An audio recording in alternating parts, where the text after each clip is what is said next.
المكتب التعاوني للدعوة والإرشاد وتوعية الجاليات بمحافظة بدر। জান্নাতে যাওয়ার সুন্দর একটি আমল, আমরা ইচ্ছা করলে সকলে আমলটি করতে পারি। দৈনিক 5 বার আসতেছে আমাদের কানে আজানের ধ্বনি। মুয়াজ্জিনের সাথে যদি আমরা আজানের ধ্বনিগুলি উচ্চারণ করি, মুয়াজ্জিনের উত্তর দিই, শুধুমাত্র হাইয়া আলাস সালাহ হাইয়া আলাল ফালাহ এই স্থানে লা হাওলা ওয়ালা কুওয়াতা ইল্লা বিল্লাহ বলি, তাহলে আমরা জান্নাতে যেতে পারবো। জান্নাতের পথ আমাদের জন্য সুগম হবে।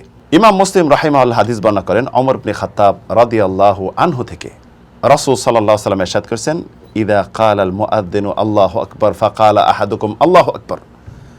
যদি মুয়াজ্জিন বলে আল্লাহু আকবার, তোমাদের মধ্যে কেউ যদি বলে আল্লাহু আকবার, অর্থাৎ আজানের ধ্বনিগুলি শব্দগুলি মুয়াজ্জিনের সাথে কেউ যদি বলে, মিন কালবিহি অন্তর দিয়ে, উদাসীন হয়ে নয়, দাখালাল জান্নাহ সে জান্নাতে প্রবেশ করবে। জান্নাতে প্রবেশ করার তার পথ সুগম হয়ে গেল। আমলটি আমরা ইচ্ছা করলে সকলেই করতে পারি। তাহলে আসুন এই আমলটি আজ থেকে শুরু করি এবং বন্ধুদেরকে শেয়ার করি। বন্ধুরা আমল করে যে সওয়াব অর্জন করতে পারবো, আমরা সেই সমপরিমাণ সওয়াব অর্জন করতে পারবো। আল্লাহ রাব্বুল আলামিন তৌফিক দিন। আমিন, আল্লাহুম্মা আমিন।